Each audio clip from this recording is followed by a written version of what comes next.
I actually forgot to post last week's. I know you're all dying to hear that one, right? The repeat. So, but why don't we go ahead and begin in prayer. Heavenly Father, we thank you, Lord, for your word, which is precious and true, and it guides us, Lord, into how we should live our lives, how we should walk according to your will. It shows us, Lord, your righteousness. It also shows our sinfulness. And Lord, we pray that you'd be with us this evening as we study in your word, and dig in deeper into Genesis, and learn how to apply it to our lives. And be with those who can't be here this evening for various reasons. And be with all the other small groups in the church. And we also pray for our church and our pastor. We thank you for all things you've given us. In Jesus' name we pray. Amen. All right. Well, we are on session 72. That's supposed to be Isaac and the 12 sons, but we're getting close to where he prays over them before we close the chapter out, which will be a while. But here we are in Genesis 31. This, of course, when Jacob is going to leave Laban after 20 years of service. Now, let's see. This is kind of a long chapter to read. So I will read a lot of it, since I know some folks like to tap the guy next to it. That's not a problem. I thought about bringing in the recording of the Bible from Alexander Scorby and I just hit play, let it play, and then we'd be done. So that might be good. He's a real good reader. Okay. Chapter 31. And he heard the words of Laban's son, saying, Jacob hath taken away all that was our father's, and of that which with our fathers he hath gotten all of this glory. And Jacob beheld the countenance of Laban, and behold, it was not toward him as before. And the Lord said unto Jacob, Return unto the land of thy fathers, and to thy kindred, and I will be with thee. And Jacob sent and called Rachel and Leah to the field unto his flock, and said unto them, I see your father's countenance, that it is not toward me as before.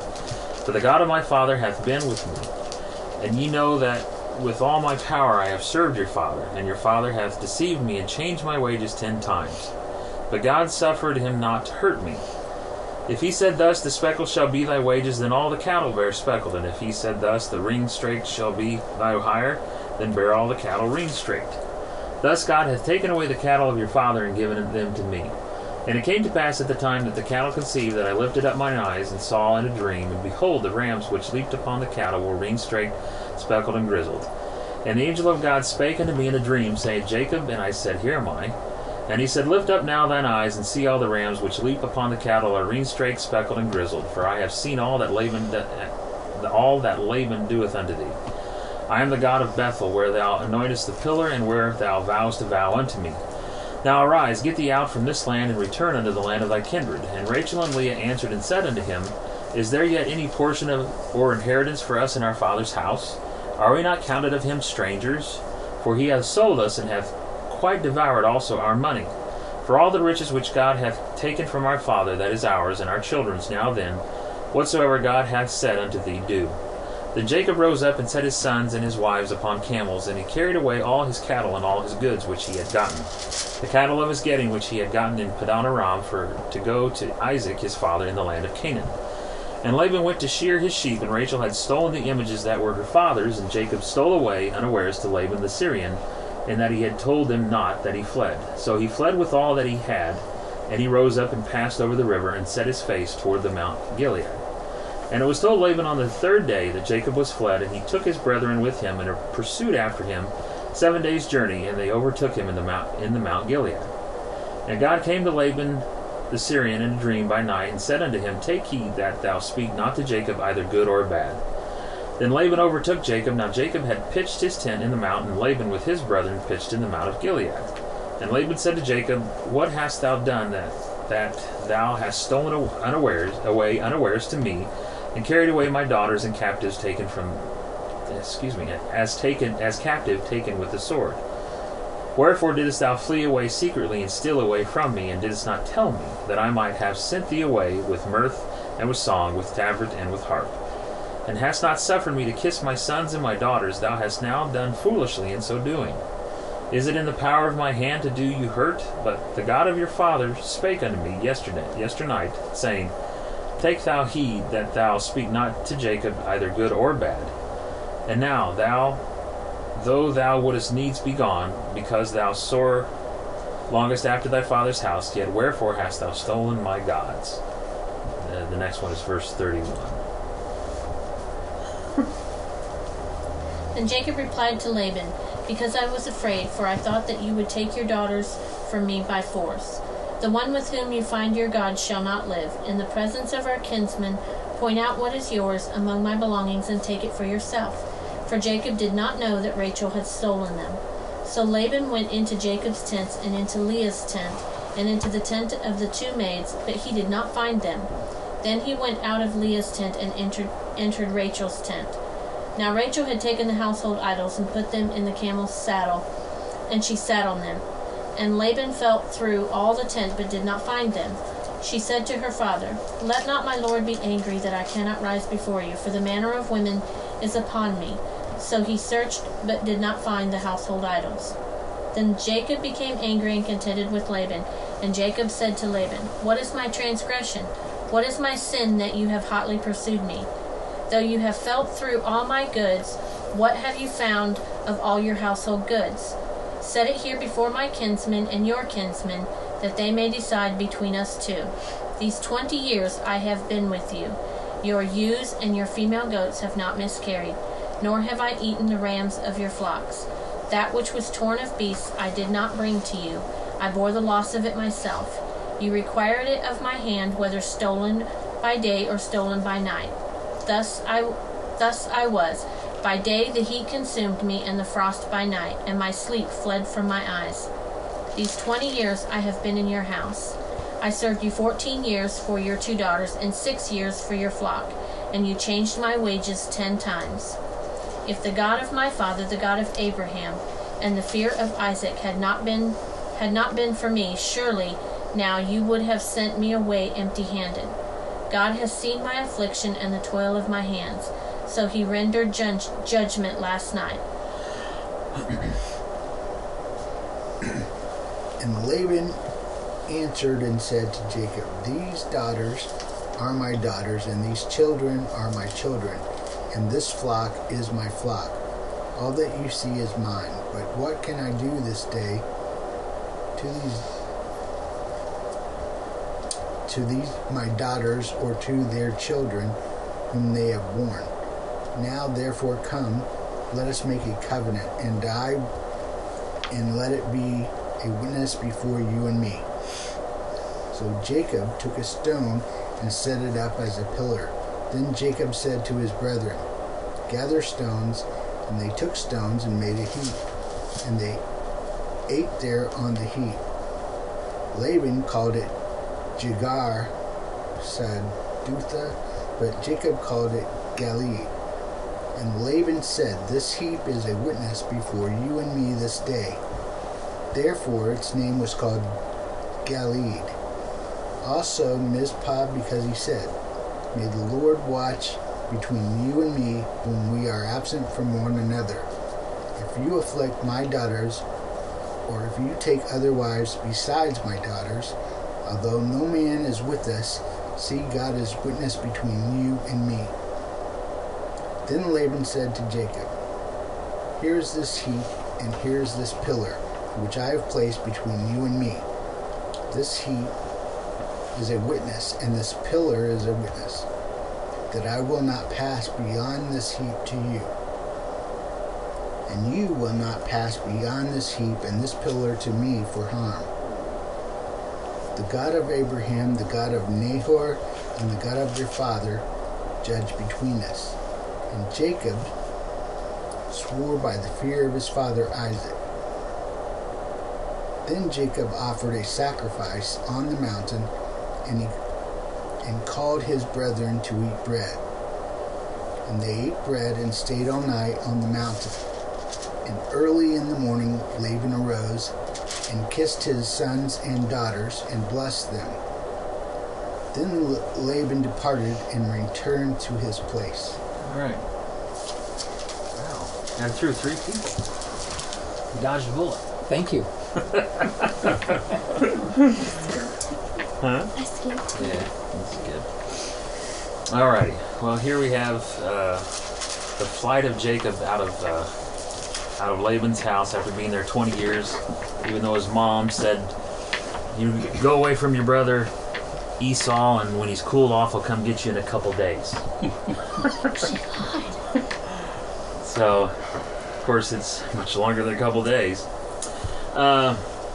Here in the first verse, as I was studying this, some things came to mind, and it says here, "And he heard the words of Laban's son, saying, Jacob hath taken away all that was our father's, and of that which was our father's hath he gotten all this glory." The word glory here is used for wealth, riches, or property. Since those who prosper possess riches generally make them the subject of glory. The original word, kavod, signifies both glory and weight. It's interesting here that Laban's sons are claiming that Jacob received glory from Laban and not from God. So it's kind of a revealing of their heart to the respect of this situation. They didn't see that God was the one that provided for Jacob, that God was the one who, in a sense, rescued Jacob from Laban's constant changing of the wages. They saw that he just got everything from our father, and how dare him. But it was their father, Laban, who was constantly changing the wages, trying to prevent him from gaining more flocks and more herds and so on. So it's interesting, it reveals these guys' hearts where they actually were. They didn't acknowledge that it was the Lord who gave them the increase. When it says that he changed his wages 10 times, I assume it was down. Yeah. He changed it down each time. Yeah, and what he did was when he said, "Okay, you can have the ring straked." And all of a sudden, the ring straked, all of a sudden, there was more ring straked. Then he said, "Okay, no, now you can have the spotted." So as soon as he started to see the increase, he switched it. As soon as so back and forth, and of course his sons think that it was Laban who gave him his glory. It was the Lord who did it for him. The Geneva study notes. There's a Geneva study Bible, and with those comes the study notes. You can get this in eSword. It said the children put in words what the father discussed in his heart, for the covetous think that whatever they cannot take is taken from them. They were worried about their inheritance, weren't they not? Yeah, they were worried about it, and of course they were expressing what their father was already thinking. Jacob took everything from me. Well, no, he didn't. You both made a term of, you made a contract. Here's the terms. I get all the funny-looking ones. I guess that's the best way to put it. Because last time we were talking about, it was common for most of the sheep and the cattle to be of a solid color in this region. So, in one sense, Jacob was saying, look, I'll take all the funny ones, which seem to be rare among the herd, and that'll be my hire. Of course, we find out here in this chapter that God was the one who told him which ones to pick, the spotted, the ring straked. And it was for the very purpose of showing that God is the one who provided this man the increase. It wasn't Laban. But again, his sons, this is what selfish people do that are covetous, and they don't see that God gave this person the glory. They don't see that, this. They see that, he took from us. So it kind of reveals their heart. Of course, the love of money. In Genesis 31:2, it says, "And Jacob beheld the countenance of Laban, and behold, it was not toward him as before." I put here, when the love of money or wealth enters in, it can quickly tear apart friends, family, church members, etc. I remember a story a pastor told me. There was a situation at a church where there was a youth pastor and his wife, and they were getting along well. The youth pastor was doing a great job, and it just so happened there was an extremely wealthy man in the church that was very well to do, gave a lot of money to the church. Well, later on they found out that the youth pastor's wife and that man, who was an elderly man, he was a rich man, older than her, were having an affair. And when it came time for the elder board to discipline, they disciplined the pastor, the youth pastor, because they looked at the balance sheet and they said, wow, this guy gives a lot more. And then they demonized the youth pastor, and then those two got a divorce, and then she left with the rich guy. So it was the money that they cared more about than abiding in the Word of God. And I've heard story after story like that. You can get a youth pastor anytime. Yeah, you can get a whole youth pastor. You just can't get money, Right. That's the more important Rich part. guys are rare. Yeah, you got to keep them. But I've heard stories like that where the money took control. they cared more about the money than they cared about abiding in the Word. And I don't know if you guys are on my email list, but Mike Boldia, who's going to be coming to our church December 2nd, he writes he has the ministry called Hand of Help, and it was his grandfather who started it, and they started it when they were actually kicked out of Romania, because Dimitri Duduman, he used to smuggle Bibles into Romania and into Russia, and this was when it was under Nazi rule and then under communist rule, and they couldn't stop him because God was with him, and so they finally kicked him out of the country. But Mike, his grandson, used to travel around with him and be his translator for when he went to different churches and stuff, and they now have the largest orphanage in Romania, but they are part of their ministry is based here in America, so he's going to come to talk. But I said all that to say this: he writes a blog on the web, and one of the things he talked about is the integrity of the ministry. How oftentimes as pastors get started, their focus shifts from reaching the lost to being concerned about the 401k, to reaching out to take care of the poor, to being concerned about, well, do I get a parsonage? And he was talking about that, and you see that a lot. Their focus gets off and it shifts to something completely different. They're more worried about 401ks, they're more worried about their retirement plans, they're more worried about the perks of the benefits and the health insurance. And we actually were at a church where the pastor at that church, he had to get a job because the church was so small, and the people there were actually, about half the church was poor, and so they couldn't give a lot of money. So I was part of the leadership team, and he and I would have discussions, and he would get so upset because they weren't given enough. And he was so upset that he had to go get a job. And I would talk to him about the Apostle Paul, how he was a tent maker. And there were times where he could not be supported by the people, so he didn't complain. He just went to work. But this friend of mine, who was a pastor, he complained about having to work. He complained about not getting enough money. His wife would talk about, well, this pastor over here, so-and-so, their congregation just supports them, and all of a sudden it became about money, money, money. And I was trying to talk to him like, look, if maybe someday, if the Lord wills it, the church will be big enough where you can do this full time, but right now that's not what God has planned. He's apparently wants you to be at this level. Well, they wanted to sneak away to another church that had a lot more money, a lot more perks, had a house, all kinds of stuff. And I said, look, you got to be up front and tell them what's going on. And they didn't want to do that. So they looked at this other church, they came back, they were ever so excited, and eventually they left.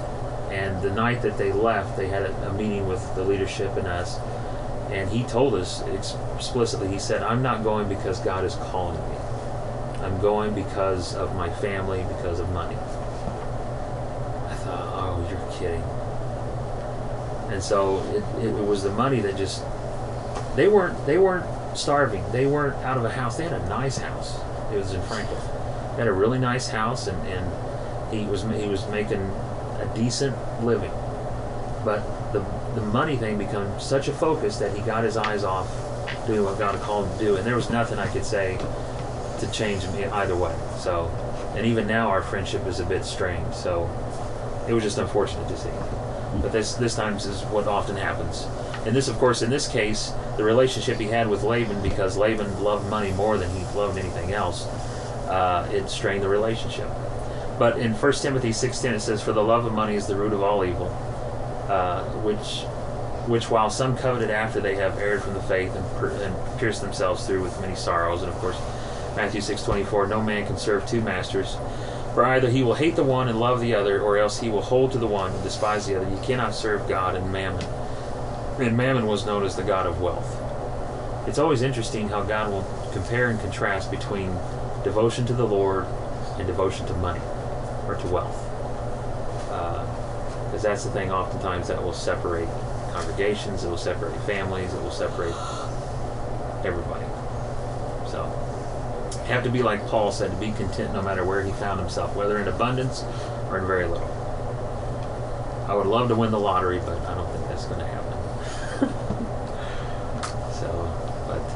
Anyway.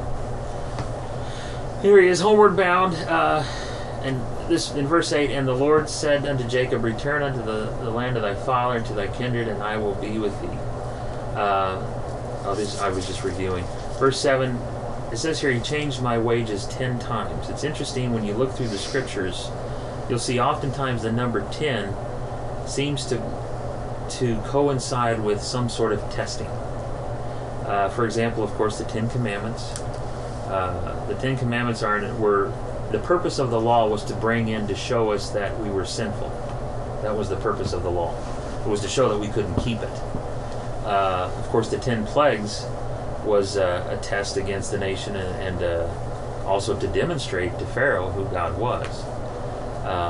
And in Revelation 2:10, this was the letter to the church in Smyrna, and it says, and ye shall have tribulation 10 days. So a lot of times when you see the number 10 throughout Scripture, it oftentimes refers to a period of trial, a period of testing. It's interesting how their numbers seem to correlate with certain things. The number 40 oftentimes seems to represent a period of change. 40 days and 40 nights it rained. The Lord was in the wilderness for 40 days where he was tested, he was tested of Satan.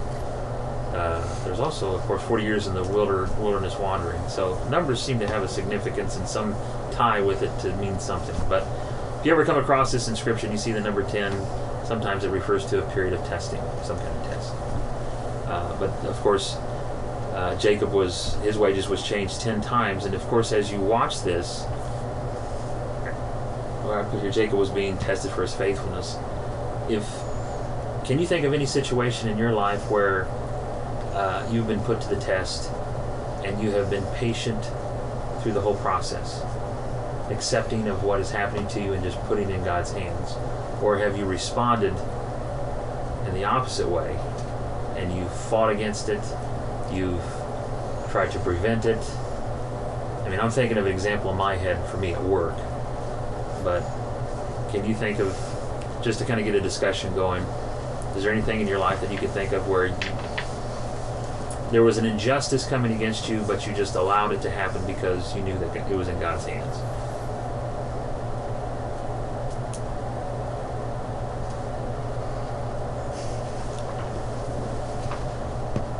Well, I know one for you. My sister. No, My sister. I don't know. Is it about me getting bullied or what? Yeah. Does that mean we have to have a good attitude while we're trying to be patient? Well, it could be, yeah. Well, I mean, Because I remember some stuff, but patience is not one of my better qualities. So I remember. I probably wasn't real patient. Patience was never mine.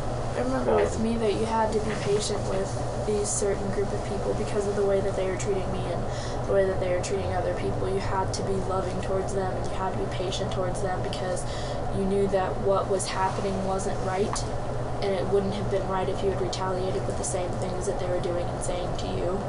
So you just had to be patient and wait about it. And, She was bullied by some girls, and it was just very upsetting. And rather than responding in like, we instructed her how to respond. just in love, and man, did that just tear him up. She did get the vindictiveness.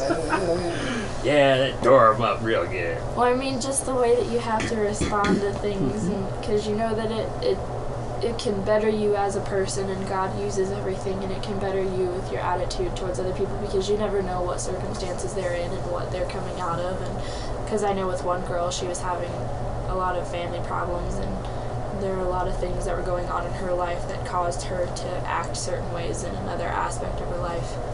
Because I think when you don't have control in one area, you have to have control somewhere. But you still had to be really nice to them and show them love, even if they weren't showing you love. And it was hard, wasn't it? Yeah.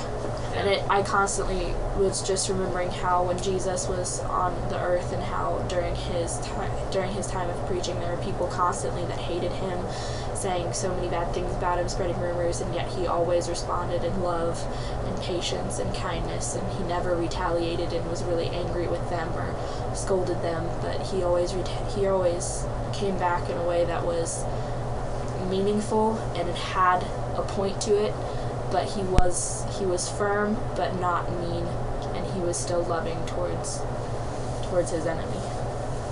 I can remember an incident at work.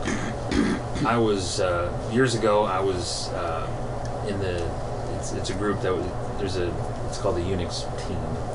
Unix is a form of operating system, and it's like Windows, but it's much more difficult. But I was on this team, and our team was going to move to become a global. We went from regional to global, and I thought, this is awesome. This is so cool. I'm going to get to work on bigger stuff, bigger toys, bigger everything. And they were going through on the board, this group we're going to have to move over here, this group moving over here, Unix team going over here, Jeff, you're going to go down to Seymour. Well, and they went on, and I thought, what am I going to Seymour for? Who goes to Seymour? The team doesn't, and later on I talked to my boss. I said, what do you mean I'm going to Seymour? I'm going over here. And he's like,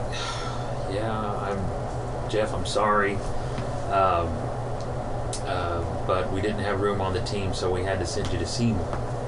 I'm like, Seymour? That's not anywhere near where I wanted to be. What are you talking about? He says, I'm sorry, but that's the only place that we had to put you. I'm like, great, wonderful. It was like taking 3 steps back. And so here I go down to Seymour. It took an hour to drive there, and an hour to get home. And for 6 months I complained. I was like, Lord, why? I thought I was doing what I was supposed to be doing. I thought I was going to be moving on. This is boring. I don't like this. This is a dirty plant. This is where they cut chips and there's soil everywhere. I mean, you walk out and you got black stuff in your nose, even if you're sitting in the office. I'm like, this is horrible. And finally, after 6 months, he said, shut up and trust me. I said, okay. God says shut up? Yeah, sometimes he does. At least that's how I interpret it. That is the updated, that is the New Living Translation version of The King James version is a little of different. have peace and be still. Now that one I know. Yeah, be still.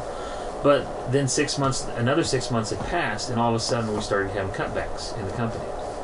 And they were looking for people to cut. They had to, because they were offshoring, and they were cutting people. And they said, what's the number we got to get rid of? We got to get rid of 75% of the people. Whoa. Whoa. Wow. Because they were moving offshore. And they were looking for people. They ran out of people over here, and they said, hey, Jeff's down there, let's get him. And one person said, you can't take him, he's entrenched in there now. He's the only guy that got down there doing what he's doing. You can't take him. And they battled to try to move me back into the group I wanted to be in so that then they could let me go. And what I realized is God parked me there for a season, in a sense, to protect me. And then after that season had passed, I moved out of there, and I now am in a position where I am doing global support. And I'm like, wow, I was an idiot. I didn't have that initial instinct of thinking, well, the Lord's under control. But I didn't realize it until almost a year, probably a year and a half had passed, because there was a period of time where even my new boss that I was down there, he said, Jeff, I'm trying to do everything to protect you, but I think they're going to get you. And so I was starting to look for jobs elsewhere. Nothing was happening. Nothing was taking place. But I could sense when I look back on it, I realized the Lord was just telling me to shut up or be still and know that I'm God. But I finally realized after that whole time, God knew what was going to happen, so he had to park me somewhere that I didn't want to be in order to protect me until he could bring me back to where I could be. So that was, I started out, I wasn't the most pleasant person to be around for 6 months because I was stuck down there. I hated the drive. It took forever. It stunk. It wasn't clean. The plant wasn't clean. I mean, when you see the air conditioning system that sat on top of the building that we're inside, it was so clogged up with soot and oil that it's like, I'm breathing that. Like being sent to Siberia. I'm like, did I go into a coal mine? I'm going to black lung. I need a canary here just to make sure that I'm not going to die. I get that reference. So, I read that in history. but anyway, that's one example where the Lord had, if I would have just, it could have gone better. But still, the Lord took care of me even when I didn't realize what was happening. So, just one example. Of course, my faithfulness was being tested. And I didn't do very well. The shut up version was funny. Yeah, the shut up version was. It was. But let's see. Laban continuously changed the terms of the contract, but God continuously provided.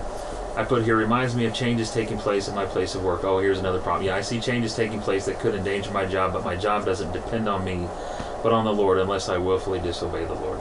There's always more changes taking place at where I work at. There's more stuff being offshored. My group is one of the last groups within Cummins that actually works on the computers. Most of the people that are in Cummins who used to work on the computers, putting them together, writing software, writing code, doing daily administration, have now been moved into project management type roles. And that is just dog boring. That is just that's like the death knell. It's like I want to be creative, I want to do stuff, and we're one of the last groups that still do what we do. And the job that I got to do, that it's a global job. It's called VMware. It's virtualization of servers and stuff. And it started out, there's this one person who wanted to take us over, offshore everything, and just basically do us in. But my boss had a moment, I guess, where God touched him, and he said, Jeff, you're going to go to training, and you're going to learn how to do this, and you're going to be the lead on this, and you're going to take it over. I was like, hallelujah. So I'm constantly seeing every day where it seems like it's closing in on us. This whole thing of outsource, get rid of your job. I see kids coming out of college who have to go move back in with mom.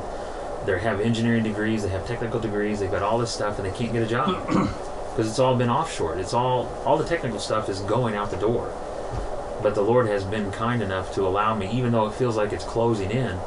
We were really close to being taken over. When the flood happened, they were going to take my computer room and put it out at another location, and I wouldn't have it anymore. And it just so happened that it went all the way up to the president of the company, and the president said, nope, it's staying. And that made this one group mad, and it's like, oh my gosh, I can see where the Lord has carried me through, but anyway. But your story was better. Huh? I said your story was better. Well, I'm older. Yeah. So, but not that old. They couldn't see me wink. I put here, how would the world react to someone like Laban? If Laban did this to somebody in the world, how would that person respond? Kill him, probably. Probably kill him. Reality show. You can see him. Yeah, look, Probably take him to court. Yeah. Sue him. Yeah, sue. And then the show. Yeah, that's what I heard one comedian who was a Jew, he said, the word sue is not a name, it's a verb.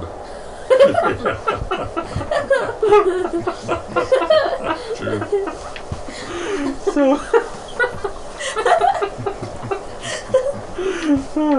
But yeah, that's probably what they would do. They would probably sue him. Or kill him. If you're in a country that, But then, of course, how would you react to someone like Laban? Say that, for example, this happened in your workforce. You had your management or somebody in another group that, or maybe you were a vendor of a company, and that company kept changing your wages. I would sue. How do you think you might react? You want us to be honest on this, huh? Yeah. How we should. Well, we're in groups, so yes.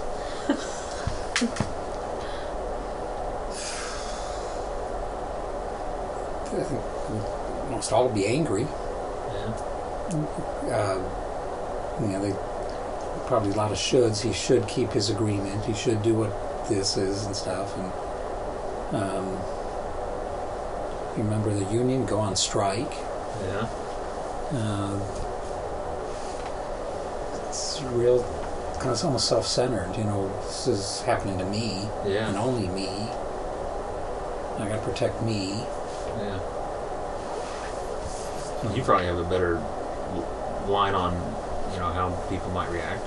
Yeah, maybe, but here I have no employees. Yeah. I have no employer except me, so it's. But yeah, I do have clients though that say that they'll pay me and then they don't. So, and probably 99% of the time I just forgive the debt. Yeah. Oh well. But so maybe I'd act differently because It seems to me like most people would split, not put up with it. Yeah. Yeah. I would sue. After the deal with the 14 years in the wives. Yeah. And then another 6 years of changing his wages. I Yeah. can't imagine putting up with that. No. But it's interesting here how he responds the way that the Lord wants him to respond. Right. Because he's counting on God. He's not counting on Laban. He's not counting on anybody else. And that's pretty impressive when you stop and think 20 years of that. Well, just the first 14. Think Oh, about yeah. that now. Yeah. To work 7 years to get a lady, and then turns out he got the other one, and then had to work another 7 to get. It's a long time. That's Well, I think we were talking about on the way home last week. I said, I think it's pretty bad for poor Jacob. He worked 14 years to get 2 bickering wives. It's like, poor guy. You get what?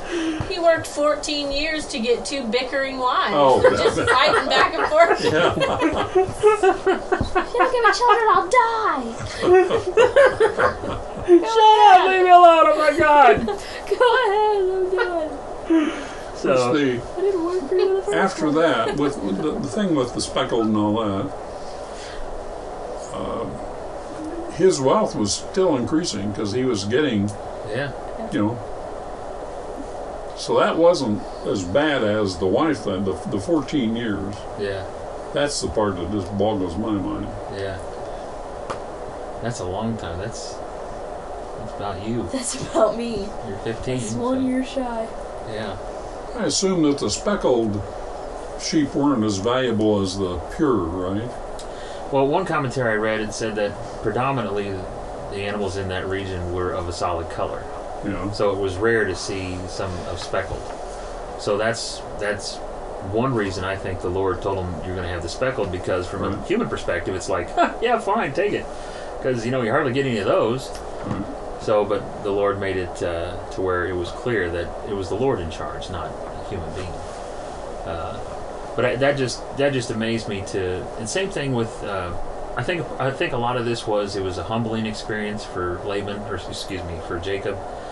It was a time of testing, and it was a time of working out of him, which he naturally had, which was that deceptive heart, because his name's Jacob, which means heel catcher. He deceived his brother twice, and he was just a deceptive person, and his mother taught him how to be deceptive as well. But the Lord took that time in his life to work in patience, to work in humility, to work in faith, to show him that he is the one that is his provider. So that's one of the neat things about the Old Testament, is it does show a lot of these commandments in story form. It tells you to be patient, be kind, be loving. But here we see that personified in this, or made clear in this person's life. So, but anyway, something to think about. Let's see, in 10 through 13 we have the vision. God shows Jacob how he will provide for him and his family.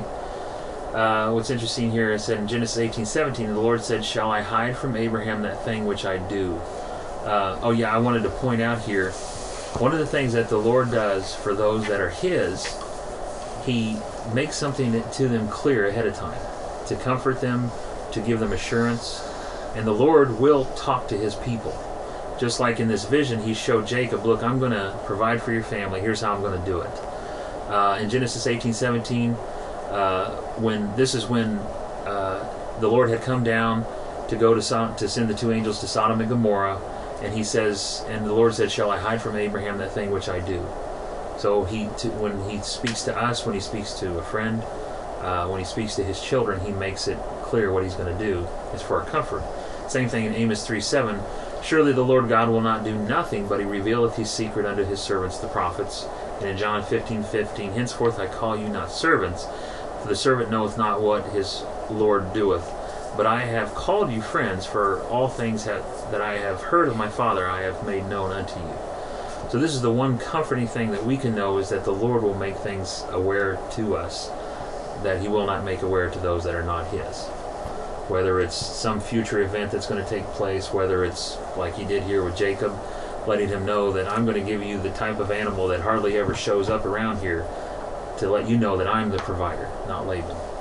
So that's a comfort to know that the Lord warns us ahead of time, especially for the danger that is to come. Like in the book of Revelation, the Lord told us there's going to be terrible times that are coming upon us. I am a person, I believe that the rapture will take place towards the end of the tribulation. A lot of people believe pre-tribulational, they think it'll take place beforehand. Pastor Ken, he's mid-trib. He thinks it'll happen somewhere within that period of time, but we'll go through the tribulation. Are you 3/4 or 5/8 or what? I've settled on what they call post-trib, pre-wrath. It's towards the end of the tribulation, but before God pours out His wrath. Mike Boldia, who's coming to speak, he's post-trib. Because I do believe that we will pass through the tribulation because it doesn't... He's post-trib? Huh? He's post-trib? Yeah, post-trib. Kind of the same as me. Oh. That we will not experience even if we're here during when God pours out His wrath. I think it'll be similar to the Israelites who were in the land of Goshen when God was pouring out the 10 plagues. They were still on the earth. But they were in a safe place. But of course, those in Egypt were experiencing all that stuff. But Mike Boldia, he'll say in some of his writings, he said it seems a little silly that God would tell us what's going to happen and then take us out. Corrie ten Boom, if you've ever read her book, The Hiding Place, she was she Dutch? I think she was Dutch. She was in the concentration camps, lost her sister, and when she got out of the concentration camps, then she began to tour around the world. And when she came here to America, she said, "You Americans are silly. All throughout history, Christians have been under persecution. Even today, your brothers and sisters around the world are under persecution, but somehow you think you're going to escape all of this." So, to get back what I was saying is the Lord will let us know what's going to happen to bring us comfort, so that when the danger comes, we know ahead of time, okay, this is going to happen. It's not a strange thing.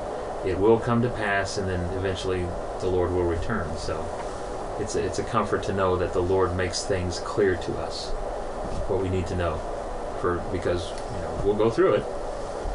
I think we'll go through it. Okay. Rachel and Leah's reaction. Some commentaries believe that this is the first time that Jacob has made mention of this incident to Rachel and Leah. He possibly didn't want to speak badly about their father, but now he must tell them why they must leave. If so, it reveals more about Jacob's character. The reason why they think that this is the first time that Jacob told this to Rachel and Leah is because of their reaction to what he had just said. Because if they were aware of all this stuff going on, they may have responded differently. That's the rationale. But if that's true, it's interesting that it kind of reveals another thing about Jacob's character, is that he was not speaking evil of anyone. The first time the father changed his wages, he could have gone home, "Oh, you're stupid, father." You know what he did this time? But apparently, in the text, it seems to imply that he didn't do that. He just took it. He didn't speak badly. And that's one of the things that when she was getting bullied, we constantly said, "Speak evil of no one." Even though I don't always follow that principle, I have trouble sometimes. My sarcasm just takes over, and I just have to just let it go for a little bit and then bring it back. I learned that I can say it as long as it's in my head or to my parents when they're not around. I build up everything, and then I'll go reenact it for them later. Big plays. But that's one of the things, and I'm not absolutely positively sure that this is what it is, but a lot of the commentaries believe that he held back his angst towards his father-in-law, so that as to not speak evil against the father, to them. Which again, that reveals a lot about his character, to be able to hold that back. Either that or he didn't want to sleep on the couch. Yeah, or sleep out in the sheet. Yeah. Sleep out in the sheet pen. But I thought that was interesting. It's gonna be bad. I'm sorry. No, you're not. You're not sorry. But here, Jacob gathers up all his family goods, and he leaves Padan Aram and heads back to see Isaac, back to Isaac and Canaan. Jacob came into the region with nothing. That's the interesting part. He came in with just basically a staff in his hand, and now he leaves with wives, sons, men servants, maid servants, camels, cattle, sheep, goats, and etc. So you can come into this world with nothing and leave it all in God's hands, and He'll provide. That's what's interesting. That's one of the interesting things too. When I was looking for changing jobs, we prayed about, okay, should I? This was when we lived up in Muncie, and we prayed about, okay, should we look for another job, because I was making decent money, and we just left it in God's hands, and my salary doubled within the year when I changed the jobs, and then it not doubled, but it increased by like 50% within 2 years after that. So the Lord was constantly taking care of us. So anyway, of course, here we see that Rachel ends up taking the household images. The word there is teraphim, and it's a type of idol used for worship which Laban calls gods, believed to bring earthly prosperity. And I think the word Terah referring to earth. Jacob's flocks and herds were already 3 days' journey away from Laban. It took another 3 days before Laban was notified. Then it took 7 days for Laban to catch up with all of them. So he must have moved pretty quickly to catch him, because they were already 3 days' journey apart. Because when they started to separate the flocks and the herds, whenever he got a speckled one, he would separate it out, and it would go 3 days' journey away to his flock. So they were already 3 days apart. So that's how he was able to sneak out. It wasn't like, they were in the room next door and they said, okay, be quiet, we're going to leave, get the 10,000 camels and let's go. They were already separated quite a bit. And it was 3 days later when he finally found out. So they must have rushed to get to him. So. Well, yeah, there's flocks. That's a lot to move. True, but then the guy chasing him didn't. Yeah. Just I wonder if he was running or something. A camel and yeah, a camel. Whenever I see a camel run, it just, it's like, that's not going very fast. Not like a horse, They're funny animals, too. They can spit accurately, can't they? I know, because I saw one at Florida, and man, was it angry. But anyway, 24, and here it says, and God came to Laban the Syrian in a dream by night, and said unto him, take heed that thou speak not to Jacob either good or bad. The phrase here, speak not either good or bad, that is, where did I get this? I got this. That is, say nothing against his going on with his journey, for the thing proceedeth from the Lord. The same Hebraism, as it's referred to, is used in Genesis 24:50, where it said, then Laban and Rachel, or Bethel, answered and said, the thing proceedeth from the Lord, we cannot speak unto thee bad or good. Whenever I read that, I was thinking, well, then what's he going to say? How's the weather? Because you can't say bad or good, but it's a Hebraism, meaning don't speak against him. But anyway, Laban claims he would have kindly let him go after a celebration, but Jacob, of course, knew he had to leave. For one, God told him to do so, told him to leave. Secondly, his servitude was complete 6 years earlier, no longer bound to serve. If you remember, he said, I will serve you 7 years in this one, 7 years again for this one. So he was beyond his commitment. Now, if he would have left during that commitment, he would have been breaking a covenant and a deal. But he didn't. That's interesting. He didn't break that deal, like you're saying, for 14 years. He didn't break that deal. But, of course, Laban broke the deal all over the place. And thirdly, Laban never would have allowed him to leave. In Genesis 31:31, it says, and Jacob answered and said to Laban, because I was afraid, for I said, peradventure thou wouldest take by force thy daughters from me. So Jacob knew that if he would have said, would you give me permission to leave? He knew that Laban would never allow it. So he left because God commanded it, because he was beyond his commitment, and third, because he knew that Jacob would never allow it. Of course, why did Rachel take the gods? And I was going to ask you guys this, is what do you think are some of the reasons why Rachel took those images? Why would she take them? Set them on the dresser, have some to decorate the house. A little decoration. Get attention. Yeah. Maybe they were angry. Yeah. I Maybe. think it's just for her seeking attention in some way or another. Well, if you remember what Rachel and Leah had said, our father took everything from us. So, but she was repaying incorrectly. She was repaying evil with evil. I'll take his gun. He took my stuff, I'll take his. And of course, these gods were important to Laban, because they were seen as providing blessings for him, earthly blessings. Do you think it was to get back at him, I think so. despite him? Yeah, despite him. She was mad at her father for taking things from him, changing the wages, doing all kinds of stuff, not wanting them to go. So she just, in spite of her father, just took them. Like if you could think of something, well, think about people who go through a divorce. I want that, I want that, I want that. Or if they can't have it, they'll destroy it. You can't have it and I can't have it either, so let's just blow it up.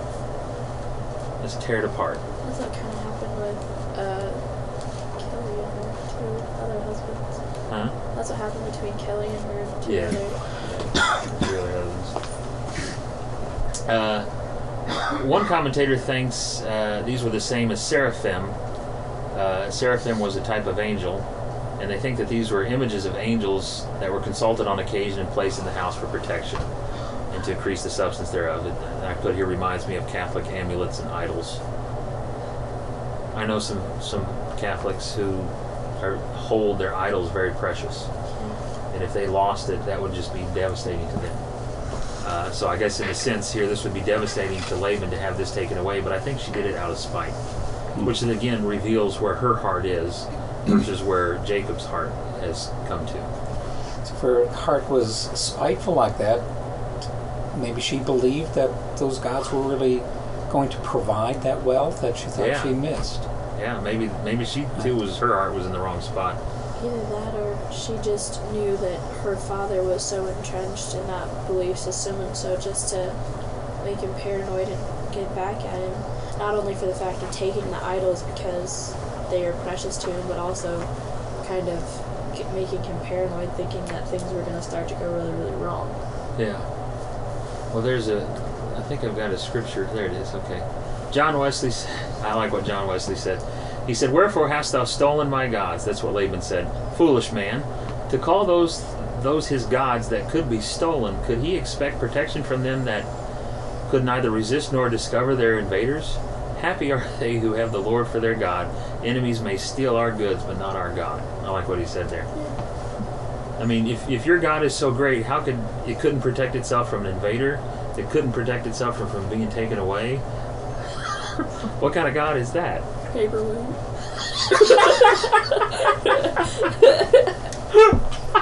Paperweight. Pick it all down, a piece of hay. You two just laugh all the time, don't you? It's great. But I hear in one night Laban lost his cash cow, which was Jacob, and his so-called gods. What's interesting, it says in Mark 4:25, Jesus said of those that listen to him, "For he that hath, to him shall be given, and he that hath not, from him shall be taken even that which he hath." So even though Jacob technically had nothing, the thing that he thought he had in these gods, those too were taken.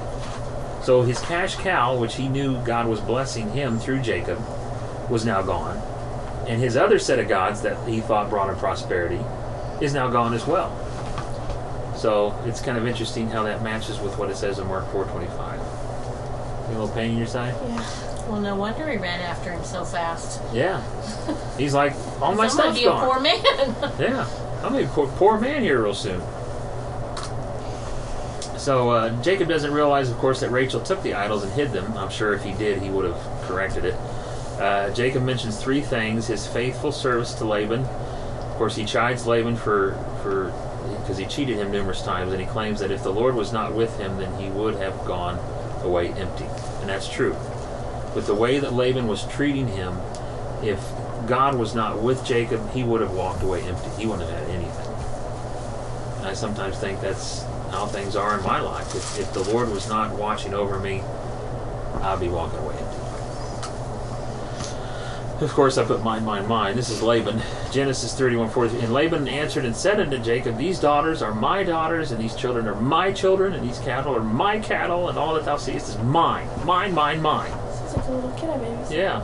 "And what can I do this day unto these my daughters, or unto their children which thou hast born?" And I put here, it's clear from his response, if God was not with Jacob, then he would have gone away empty. Again, he's like, mine, mine, mine, mine, mine. You can see the contrast between Jacob and Laban. And it's interesting that this is what I find interesting. When you have a man of God in your presence for 20 years, and yet you still behave this way. you've seen the example of God working in a man's life. You see the example of him leading him through terrible situations, through all of this, and you still don't believe. We're probably ticked that he didn't have 3 daughters. He could have got 7 more years of that. Yeah. And it's interesting when you deal with people that are just self-centered and selfish, they do not see what is painfully obvious. At least it is. At least to me, I think it's that way. But anyway, okay. This is where Laban called it. I can't even pronounce it. Yegar Sahadutha, and of course Jacob called it Galid. Both words mean witnessing heap. Barnes' commentary says here's the first decided specimen of Aramaic as contradistinguished from Hebrew. Its incidental appearance indicates a fully formed dialect known to Jacob, distinct from his own. So I guess what they're pointing here from a scholarly perspective, here we see a distinction between not just their gods, but also their language. Hebrew and Aramaic are very close in their usage, and actually portions of the Old Testament are written in Aramaic. There's a letter from Nebuchadnezzar to all the surrounding territories that in Daniel that's written in Aramaic. But it's a very close cousin to Hebrew, but it's still distinct. The place he also referred to as Mizpah, which means watchtower, for he said, let's let the Lord watch over both of us. It's so funny. He deceived the heck out of Jacob, and then he's like, now make sure that you don't marry any other women, and make sure you don't be just terrible to my children, make sure you don't do this, this, and this. Even though he was that way to him. Double standards. Double standards.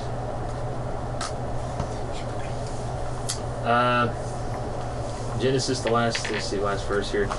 It's interesting, it uses the phrase, this is what Laban refers to, the God of Abraham, the God of Nahor, the God of their father, judge betwixt us, and Jacob swear by the fear of his father Isaac. Now, most of the time in the Old Testament, we hear it says the God of Abraham, Isaac, and Jacob. Well, Laban says the God of Abraham, Nahor, and their father. Well, Nahor, if you can see right there, he was the son of Terah, which was also Abram, who later became Abraham, was also the son of Terah. If you kind of follow through there, you can see where Laban is underneath there. Some believe this statement made by Laban indicates that he worships the same God as Jacob, with a dash of idolatry sprinkled in. You cannot worship God and something else. I think in Laban's case, it was God and mammon. He wanted wealth, he wanted possessions, but he also said he served God. But he didn't. You cannot be divided. You can only be one or the other. Because you'll love the one or hate the other, or hate the one and love the other. So that is it. I got it in under an hour. Yeah. That's what I intended.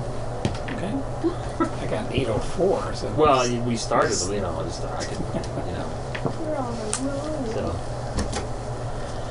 Any questions? So. Cool.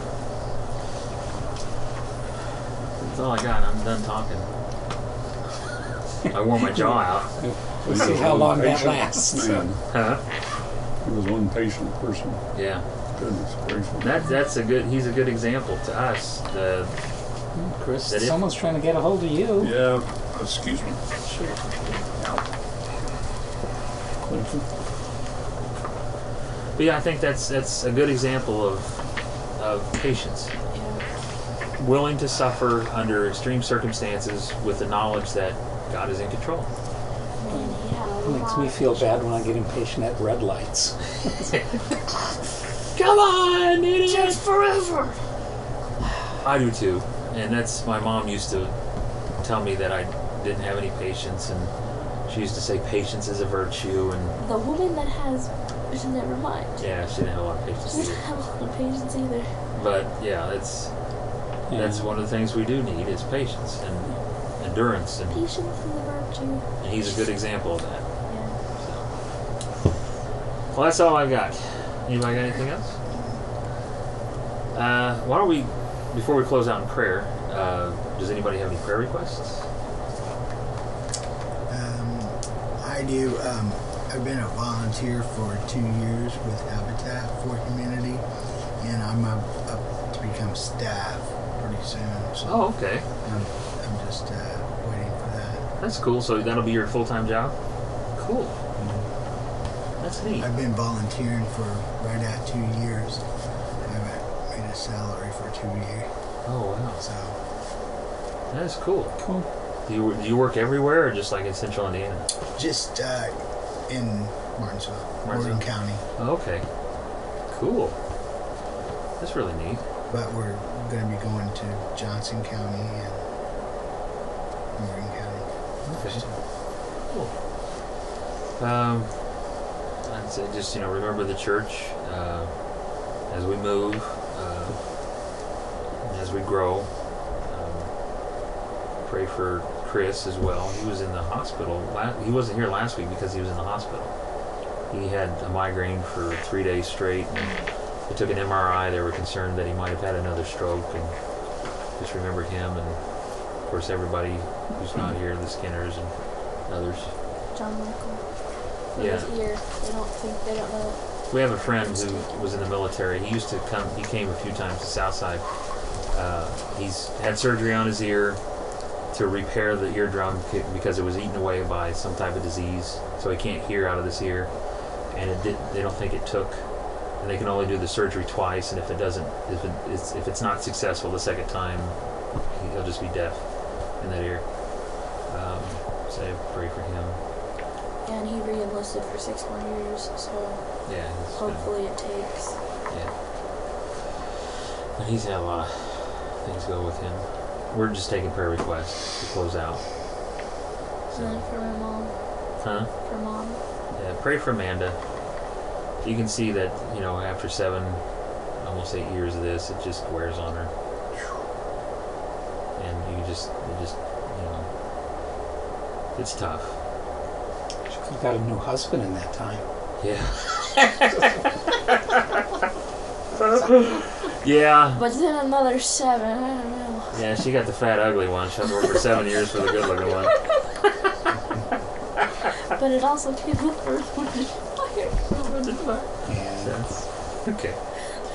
Well, I opened in prayer. Would somebody like to close us out in prayer? I see your all heads are bowed, so why don't you pray? Okay. You can pray. See what you did there. Okay. Dear Heavenly Father, I'd like to thank you for the time that we get to come together and learn more about you, Lord, and just